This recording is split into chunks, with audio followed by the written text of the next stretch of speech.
안녕하세요. 충격 스토리 TV입니다. 병문안 명단 한 줄에서 시작된 배제, 그리고 아무도 눈치채지 못한 한 마음의 무너짐. 하지만 그 침묵은 곧 누구도 예상하지 못한 결단으로 이어집니다. 오늘 한 사람의 이름이 지어진 자리에서 어떤 선택이 시작되는지 함께 가보시죠. 아침 공기가 유난히 차갑게 느껴졌습니다. 늦가을 바람이 부엌 창문 사이로 스며들어 들뜬 듯 흔들렸고 저는 혼자 앉아 식은 밥에 물을 부었습니다.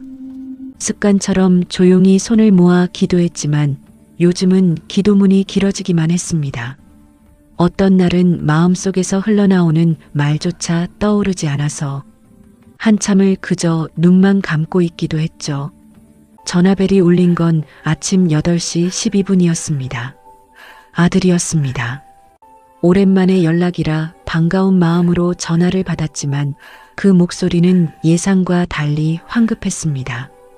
엄마, 지수가 병원에 있어요. 어제 계단에서 미끄러졌대요. 순간 손에 들고 있던 숟가락이 떨어졌습니다.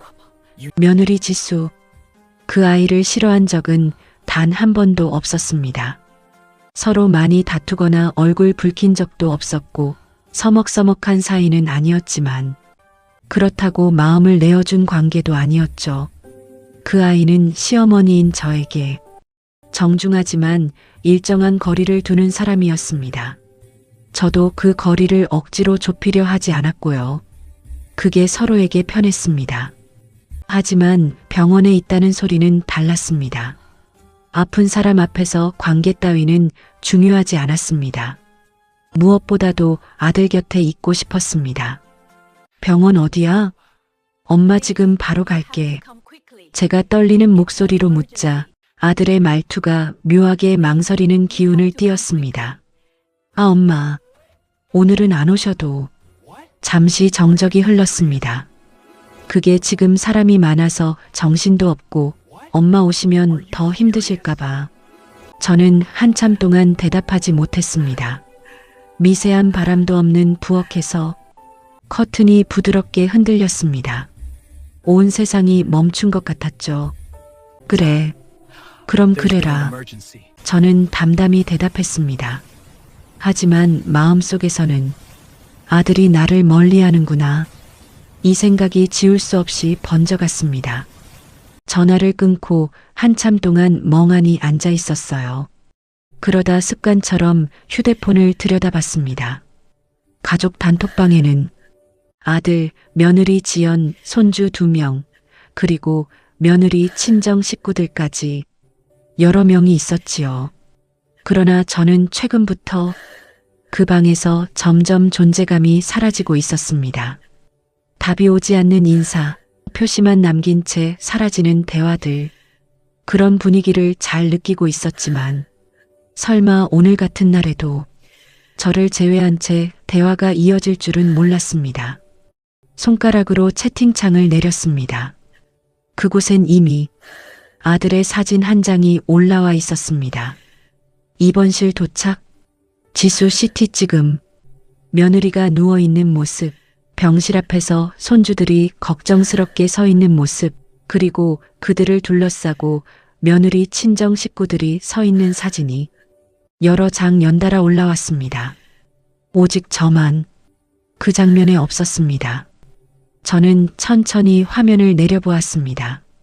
그러다 병문안 명단이라는 글자가 눈에 들어왔습니다. 며느리 친정 엄마 아빠, 손주 아들 딸, 아들, 둘째 시누이, 동서, 심지어 옆집 아주머니 이름까지.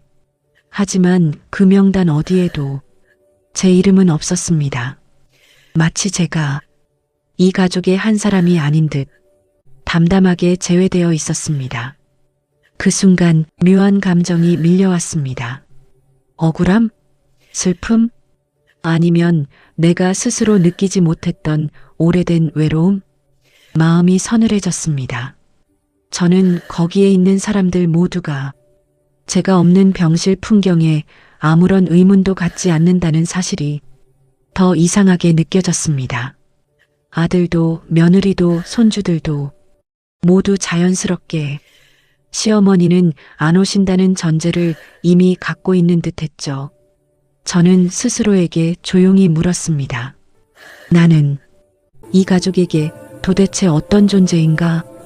한참을 가만히 있다가 갑자기 여러 기억들이 떠올랐습니다. 며느리를 위해 지난 세월 동안 해준 일들이 머릿속을 천천히 스쳐 지나갔습니다. 첫 출산 때 만삭의 몸으로 고생하던 그 아이를 위해 새벽마다 죽을 끓여 날랐던 적도 있었습니다. 손주를 내가 맞지 않으면 출근을 못하는 날도 많았고 며느리의 친정 식구들이 못 도와줄 때 나 하나만이 기댈 곳이라며 아들이 찾아와 도움을 청한 적도 있었습니다. 그런 날들이 쌓이고 쌓였는데 오늘 같은 날 병문안 명단에서 제 이름은 조용히 아무 말 없이 그냥 빠져 있었습니다. 마치 처음부터 거기에 있어서는 안 될 사람처럼요. 저는 무심코 냉장고를 열어 물을 마셨습니다.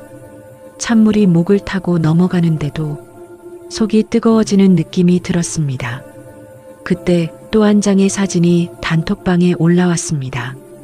퇴근하고 바로 올게요. 며느리의 친정 언니였습니다. 하트 이모티콘까지 붙어 있었죠. 나는 진짜 아무 말도 나오지 않았습니다. 모든 대화가 명단 속 사람들로만 이루어졌고 그 속에서 저는 마치 애초에 존재하지 않았던 사람처럼 그저 방관자에 불과했습니다. 눈앞이 다시 아득해졌습니다. 아, 나는 오늘도 이렇게 빠진 이름으로 남는구나. 전화를 걸까 고민했습니다. 하지만 손가락이 떨어지지 않았습니다. 그저 휴대폰을 조용히 내려놓았습니다. 세상이 갑자기 조용해졌습니다. 조용해서 더 아팠습니다. 아무도 나를 필요로 하지 않는 것 같은 감정. 내가 있어도 없어도 달라질 게 없다는 느낌. 그 감정이 가슴 한쪽에서 뭉근하게 퍼져나갔습니다. 그 순간 머릿속에 딱 하나의 문장이 떠올랐습니다. 나도 이제 나를 지키는 법을 배워야겠구나. 그리고 그렇게 제 인생의 가장 조용한 결단이 아주 천천히 시작되었습니다. 아침부터 마음이 뒤틀린 탓인지 집안이 유난히 허전하게 느껴졌습니다. 그런 날은 괜히 설거지 한 번만 해도 손끝이 오래 아리고 물이 닿는 소리조차 더 차갑게 들릴 때가 있지요. 저는 찬장문을 열어 깨진 데 없는 작은 접시 하나를 꺼냈습니다. 오랫동안 혼자 살다 보니 가장 단단하고 익숙한 것만 남게 되더군요. 세 식구가 함께 살던 시절엔 접시가 12개도 부족했는데 지금은 하나만 있어도 넉넉했습니다. 접시 위에 밥을 덜어놓고 허리를 펴는데 불현듯 오래된 기억 하나가 떠올랐습니다. 며느리 지수가 첫째를 낳은 지 일주일쯤 됐을 때였어요. 몸이 회복되지 않은 지수를 대신해 밤늦게까지 기저귀를 갈아주고 울음 달래느라 꼬박 세웠던 날들. 그때는 피곤하다 생각할 겨를도 없었습니다. 아들이 엄마 조금만 더 도와줘요. 지수가 너무 힘들어해. 그러면 저는 말없이 고개를 끄덕였지요. 내 자식, 내 손주를 돕는 일에는 손끝 하나가 아깝지 않았습니다. 하지만 돌아보면 아무도 제 마음을 들여다보지 않았습니다. 그저 어머니는 당연히 해주시는 분, 그런 존재처럼 취급됐습니다. 며느리는 늘 예의 바르고 깔끔했습니다. 하지만 그 예의는 거리감이 분명한 예의였지요. 문은 열려 있지만 대문턱은 높게 올라와 있는 집 같은 느낌이랄까요? 그러다 보니 시간이 갈수록 더 조심스러워졌고 저도 모르게 발걸음이 집 밖으로 멀어지곤 했습니다. 그런데 이런 기억을 떠올리면 떠올릴수록 오늘 명단에서 빠진 제 이름이 더 깊숙이 가슴을 찌르는 것 같았습니다. 그러고 있는데 휴대폰이 다시 울렸습니다. 이번엔 손주 딸아이가 올린 메시지였습니다. 할머니, 엄마 얼굴 좋아졌어요. 삼촌들이랑 외삼촌이랑 다 왔어요. 명랑한 이모티콘이 잔뜩 붙어 있었죠. 예쁘고 고운 아이입니다. 제가 가장 약해지는 존재이기도 하고요. 저는 보고 싶다는 말을 쓰다가 지웠습니다. 괜히 어린 마음에 부담 줄까 싶어서 그래, 다행이다. 그 말만 조용히 남겼습니다. 그런데 곧이어 며느리의 친정언니가 올린 글이 올라왔습니다. 시어머니는 안 오신대? 지금 자리 꽉 찼는데 한 분 더 오시면 너무 붐벼요. 그 문장을 읽는 순간 손끝이 굳었습니다.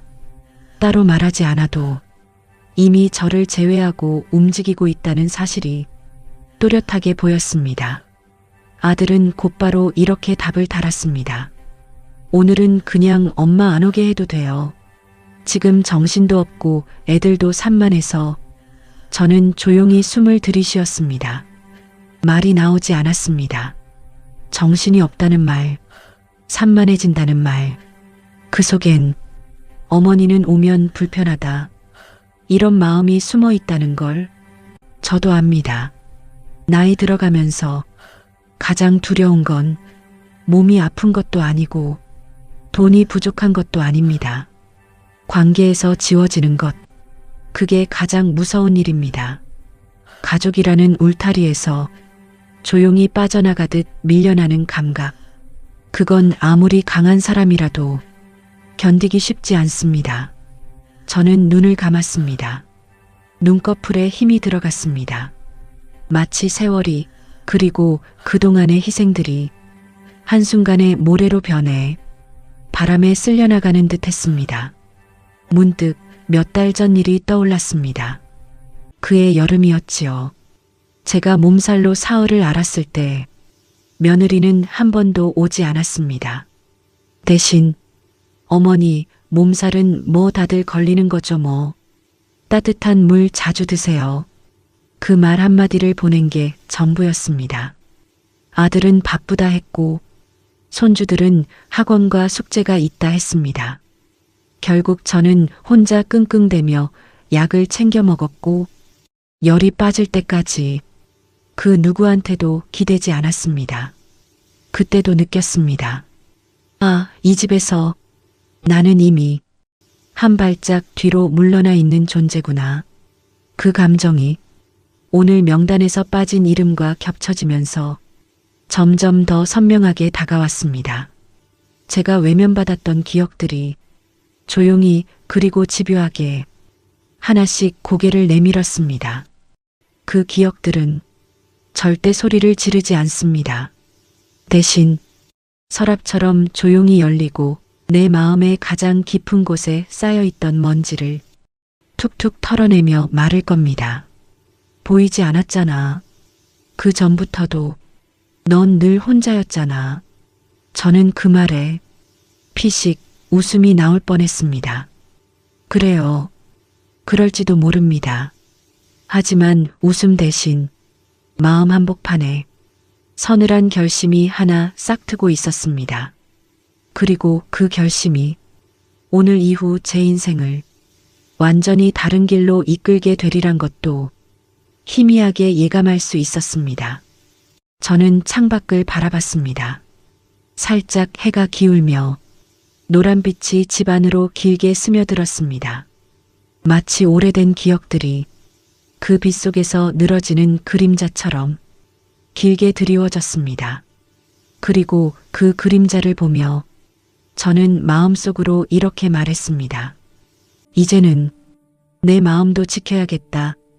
집안 공기가 묘하게 무거워졌습니다. 어떤 날은 혼자 있어도 편안한 정적이 흐르는데 오늘 같은 날은 그 정적조차 뾰족하게 느껴졌습니다. 저는 괜히 손을 씻고 컵을 씻고 다시 물을 틀어뒀다가 잠갔습니다. 무언가라도 하고 있어야 마음이 덜 흔들릴 것 같았습니다. 그런데 손등에 닿는 물 온도가 왜 그리 차갑게 느껴지던지요.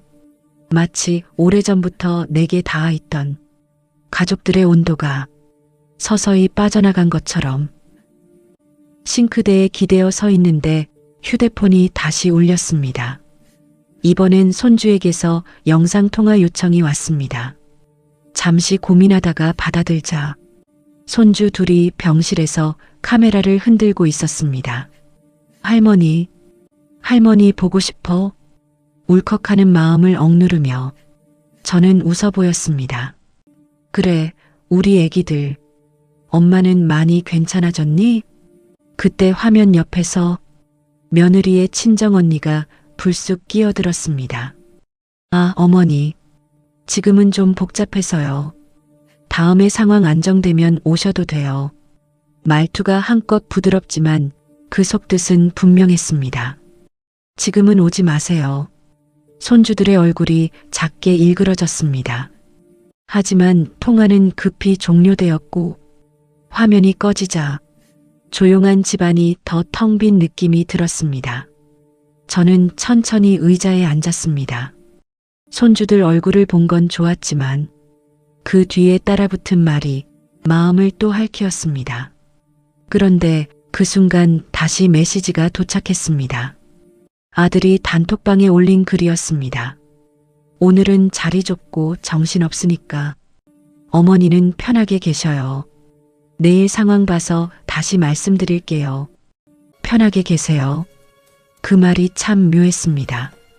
듣기엔 배려 같은데 실제로는 저를 완전히 배제하는 말이었습니다. 그 문장을 읽는 순간 오래전 기억 하나가 머릿속에 또렷하게 떠올랐습니다. 몇 해 전 아들 내외와 함께 살던 시절이었습니다. 지연이가 아이 둘을 낳고 몸이 많이 지쳐 있을 때였죠. 저는 매일 새벽 6시에 일어나 아들 도시락을 싸고 첫째 유치원 준비시키고 둘째 기저귀 갈아주고 온종일 집안을 돌보았습니다. 지수가 어머니 너무 감사해요. 이렇게 말할 때마다 마음이 따뜻해졌지요. 그런데 어느 날 지연이의 친정언니가 집에 놀러 왔습니다. 지연이는 언니에게 웃으며 말했습니다. 우리 집은 엄마가 와 있는 느낌이야. 다 해주시니까 너무 편해. 우리 집은 며느리의 집이었고 엄마는 그 애의 친정엄마를 뜻하는 말이었습니다. 저는 그 말이 아주 작게 가슴에 박혔던 것을 기억합니다. 그날 이후 가끔씩 그런 생각이 들었죠. 나는 이 집에서 손님인가? 식모인가? 하지만 매번 마음을 다잡았습니다. 괜스레 오해하지 말자고, 내가 예민한 거라고 스스로 달래가며 넘겨왔지요. 오늘 병문안 명단에서 빠진 제 이름을 보고 그때의 말들이 모두 다시 살아났습니다.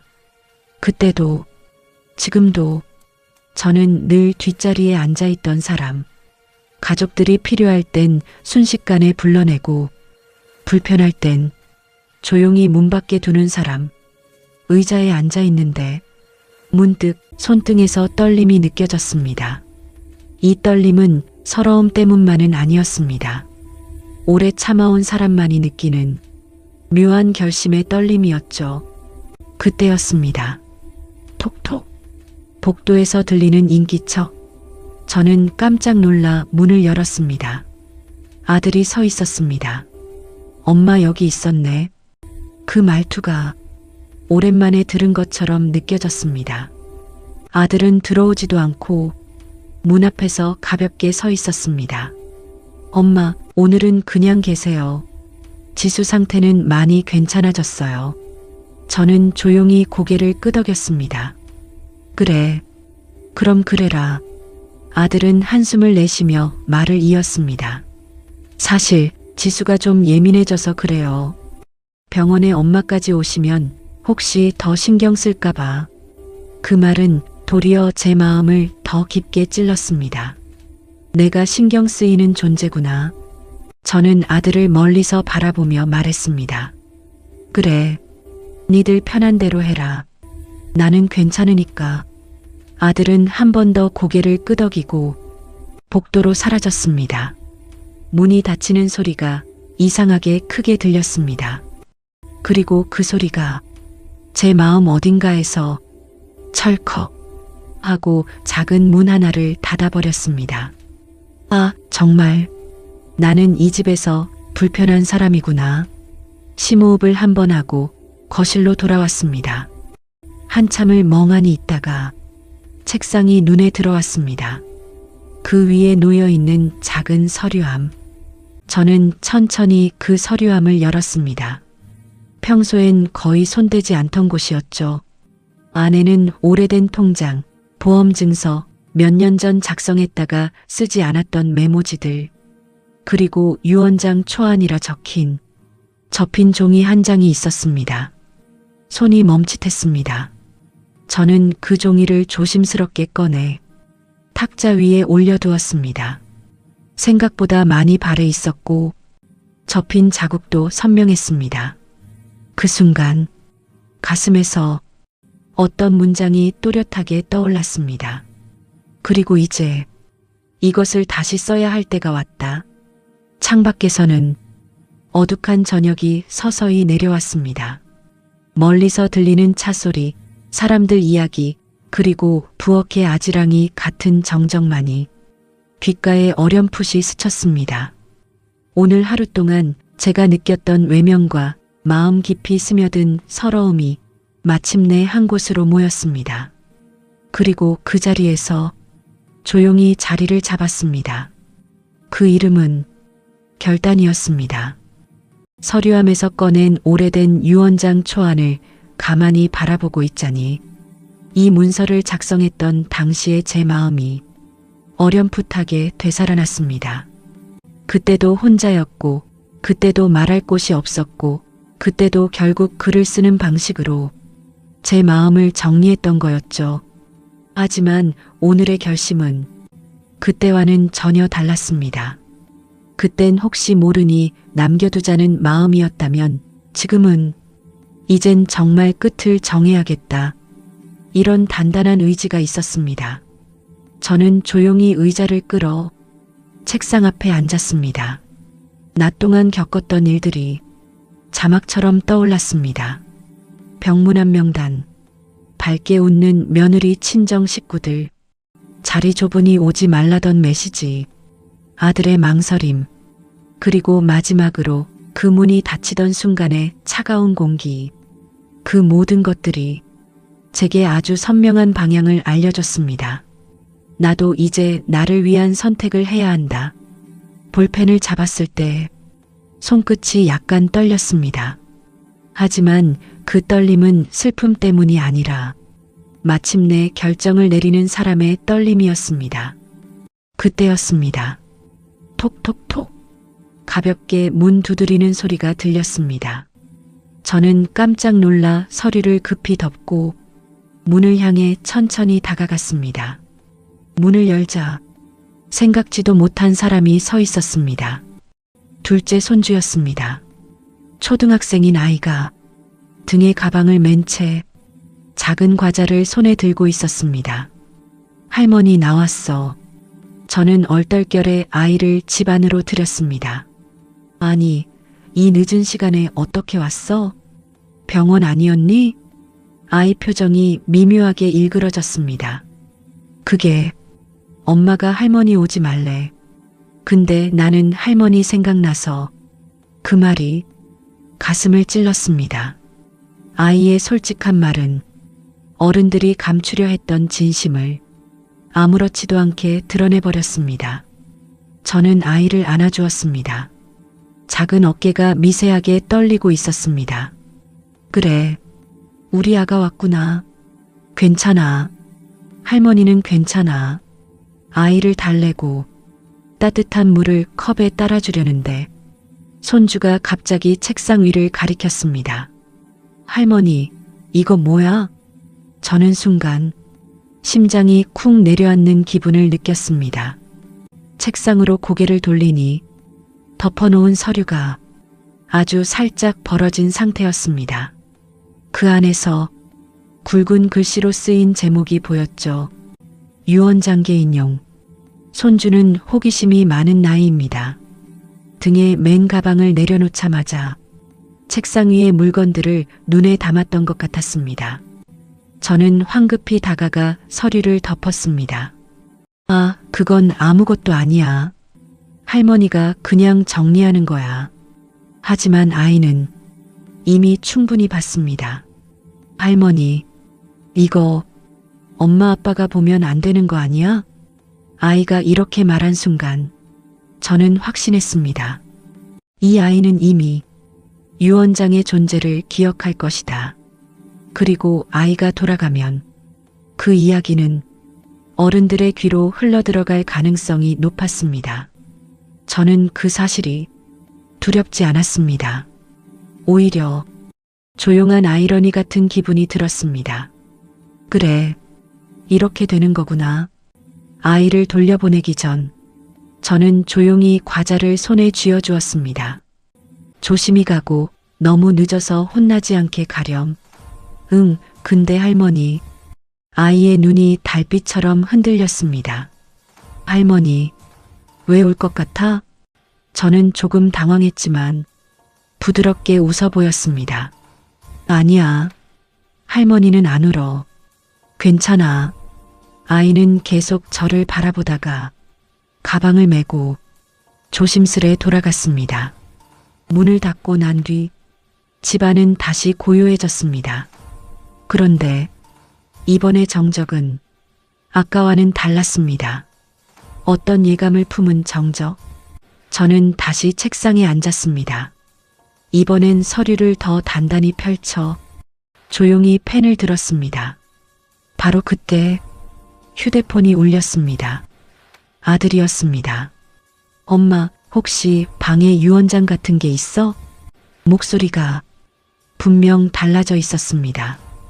떨림, 조급함, 불안함, 그리고 가장 잘 느껴지는 감정 하나. 두려움. 저는 조용히 대답했습니다. 왜 그러냐? 아들은 말을 흐렸습니다. 아, 그냥 혹시나 해서 애가 뭐 본 게 있는 것 같아서. 저는 그제야 알았습니다. 손주는 집에 돌아가자마자 유언장 이야기를 했다는 걸. 그리고 그 사실이 아들에게 날카로운 공포처럼 다가왔다는 걸. 아들의 숨소리가 전화기 너머로 들렸습니다. 서둘러 감추려는 듯 떨림이 묻어났습니다. 엄마 그거 혹시 그냥 오래된 거지? 지금 쓴 거 아니지? 저는 웃음이 났습니다. 슬픔이 섞이지 않은 아주 조용한 웃음이었죠. 그냥 오래된 건 아니다. 전화기 너머의 공기가 한순간 정지한 것처럼 느껴졌습니다. 그리고 저는 냉정하지만 담담하게 한 문장을 이어 말했습니다. 지금 다시 쓰고 있었다. 그 말이 떨어지는 순간 아들의 호흡이 흔들렸습니다. 엄마, 왜? 엄마, 그게 무슨 뜻이야? 저는 단호하게 말했습니다. 그건 내가 제일 잘 알지 않겠니? 그리고 대화를 끊었습니다. 전화기가 내려놓는 순간 집안 공기가 아주 서늘하게 가라앉았습니다. 오늘 일어난 일들, 내가 받은 무시와 배제, 그 속에서 발견된 진짜 마음들, 모든 퍼즐이 하나하나 맞춰지고 있었습니다. 그리고 그 퍼즐이 이루는 그림은 명확했습니다. 이제 나는 더 이상 그들의 울타리 안에서 기다리는 사람이 아니었다. 전화를 끊고 난 후 집안 공기가 묘하게 바뀌었습니다. 막판에 들었던 아들의 떨리는 목소리가 아직 귓가에 남아 있었지만 그 떨림은 저를 흔드는 힘이 되지 못했습니다. 오히려 나를 흔들던 모든 감정들이 차츰한 점으로 모였고 그 점이 바위처럼 단단해지고 있었습니다. 유언장을 다시 쓰기 시작한 지 몇 줄 되지 않았을 때였습니다. 띠링. 휴대폰이 연달아 울렸습니다. 아들이 보낸 메시지였습니다. 엄마, 잠깐만 통화 다시 해도 돼? 엄마, 내가 방금 말한 건 오늘은 바빠서 엄마한테 제대로 신경 못 썼던 거야. 설명이 아니라 변명이었습니다. 그리고 그 변명에서는 불안이 짙게 묻어났습니다. 저는 답하지 않았습니다. 그런데 잠시 후 집 초인종이 울렸습니다. 띵동. 저는 천천히 문으로 걸어갔습니다. 문을 열자 아들이 서 있었고 그 뒤에는 며느리 지수도 있었습니다. 지수는 환하게 웃고 있었습니다. 그 웃음은 병원 자리 좁으니 오지 말라고 했던 그 사람의 표정이 맞나 싶을 정도로 부드럽고 다정했습니다. 어머니, 제가 너무 정신없어서 말을 잘못 전달드렸어요. 며느리는 순식간에 다정한 목소리로 바뀌어 있었습니다. 저는 아무 말도 하지 않았습니다. 아들은 옆에서 손을 비비며 말했습니다. 엄마, 지수 다치고 정신없어서 내가 신경을 제대로 못 썼어. 엄마가 걱정하실 줄도 알았는데 기이했습니다. 몇 시간 전만 해도 저를 병문안 명단에서 제외한 사람들이 이제는 마치 내가 세상에서 제일 소중한 사람인 것처럼 눈을 반짝이며 말하고 있었습니다. 며느리가 제 손을 덥석 잡았습니다. 어머니, 저 이번 사고 나고 진짜 가족 생각 엄청 많이 했어요. 어머니도 너무 보고 싶었고요. 그 순간 며느리가 손을 잡은 그 힘, 그 과한 온기에 묘한 이질감이 밀려왔습니다. 저는 손을 빼지 않았지만 그 온기를 받아들일 마음은 없었습니다. 그래, 많이 힘들었겠지. 저는 담담하게 대답했습니다. 그런데 아들이 실실 웃으며 말을 이어갔습니다. 엄마, 들어가서 잠깐 얘기해요. 그 애가 엄마 방에서 뭘 봤다 해서 드디어 본심이 나오는 순간이었습니다. 지수도 조심스럽게 말했습니다. 어머니, 혹시 서류 같은 거 잘못 꺼내놓으신 거 아니세요? 아이들이 문고리 감싸듯 조심스럽게 하지만 목적이 분명한 표정이었습니다. 그들의 목적은 단 하나였습니다. 유언장을 확인하는 것. 저는 천천히 고개를 들었습니다. 아들의 눈은 평소와 달리 초조하게 흔들리고 있었고 며느리의 표정엔 어디로 튈지 모르는 긴장이 숨어 있었습니다. 저는 그 두 얼굴을 아주 오래, 아주 천천히 바라보았습니다. 그리고 미소를 지었습니다. 유언장 말이냐? 두 사람의 표정이 굳어졌습니다. 저는 문을 잡고 섰다가 집안을 가리켰습니다. 들어올래? 보고 싶은 거면 지금 보면 되지. 그 순간 둘의 얼굴에서 피가 싹 빠져나가는 것 같았습니다. 아들은 당황하며 손사래를 쳤습니다. 아니야, 엄마. 그런 뜻이 아니라 그냥 애가 뭐 헛소리한 것 같아서. 며느리도 황급히 맞장구 쳤습니다. 맞아요, 어머니. 저희가 무슨 유언장을 보겠어요. 그냥 혹시 걱정되셔서 그런 거면. 저는 아무 말 없이 며느리의 눈을 바라봤습니다. 그 눈 속에 오늘 보았던 단톡방 메시지들이 속속 스쳤습니다. 시어머니는 오시면 정신 없어져요. 명단에서 제외하자. 부담돼. 그 문장들이 며느리의 떨리는 동공 한가운데 고스란히 겹쳐 보였습니다. 저는 조용히 말했습니다. 그래, 걱정할 건 아니다. 둘은 안도의 숨을 내쉬는 듯 했지만 그 순간 저는 마지막 말 한 줄을 덧붙였습니다. 유언장은 내가 알아서 한다. 아들과 며느리의 표정이 얼어붙었습니다.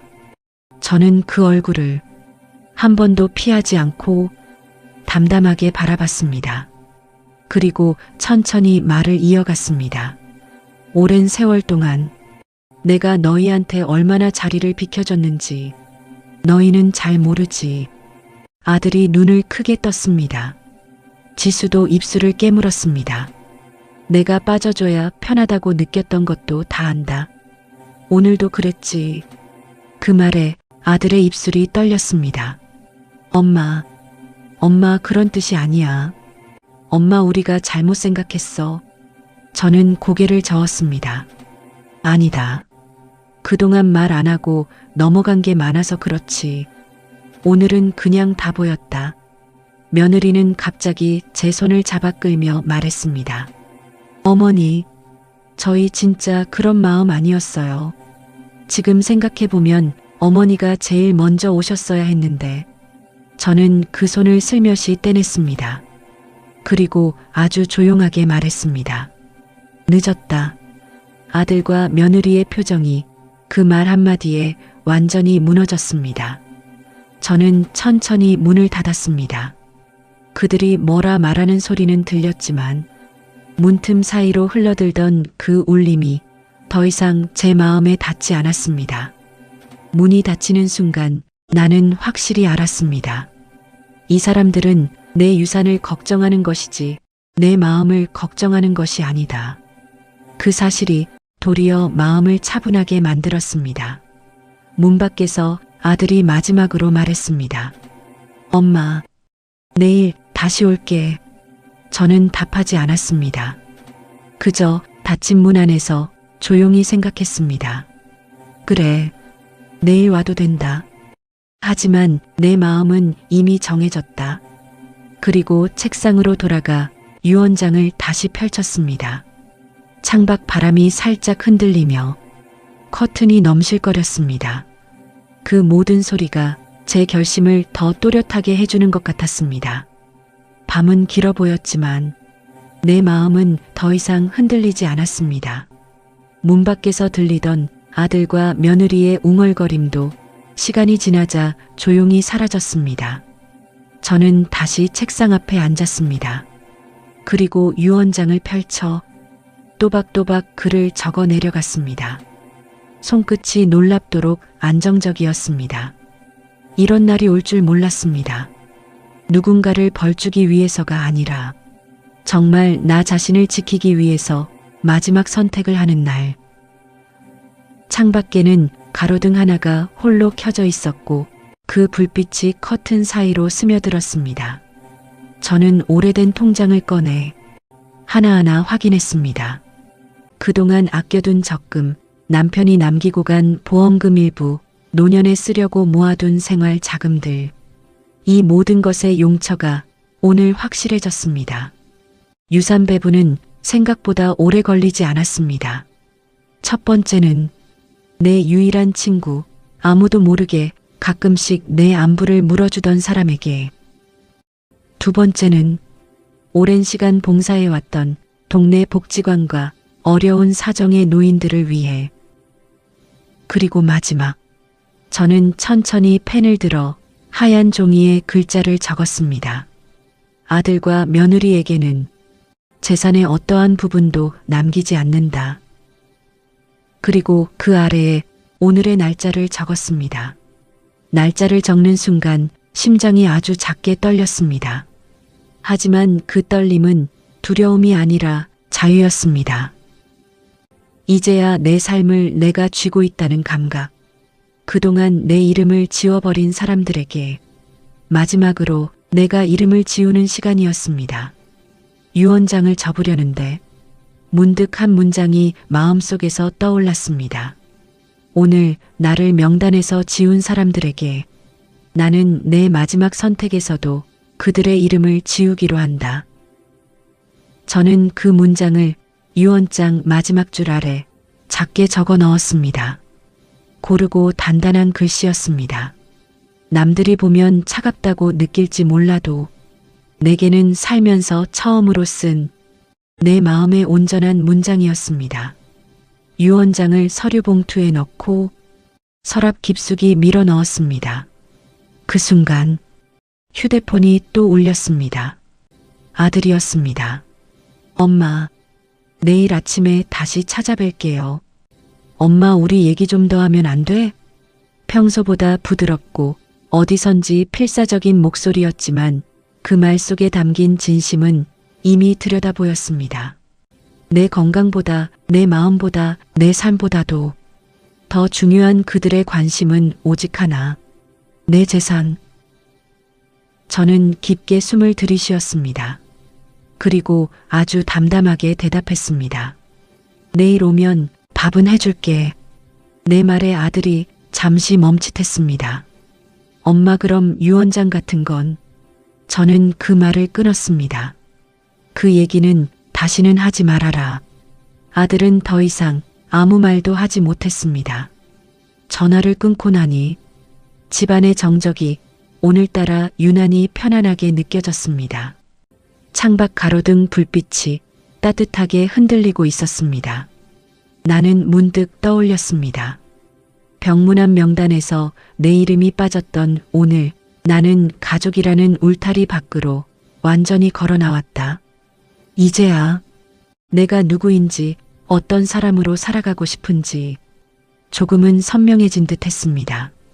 내 이름이 빠진 그 자리에서 나는 내 마음의 이름을 되찾았습니다. 그리고 이렇게 조용히 마지막 페이지를 덮었습니다. 사람이 사람을 지울 때 속으로 먼저 지워진다. 오늘 나는 그 진실을 받아들이기로 했다. 오늘 이야기는 이름이 빠진 자리에서 시작됐습니다. 가족이라 믿었던 사람들에게서 조용히 밀려날 때 우리는 비로소 내 마음을 먼저 지켜야 한다는 걸 깨닫게 되죠. 누군가가 나를 지울 때 내 삶까지 지워질 필요는 없습니다. 오늘 이 이야기가 당신의 마음에도 작은 힘이 되길 바랍니다. 긴 영상 함께 해주셔서 정말 감사합니다.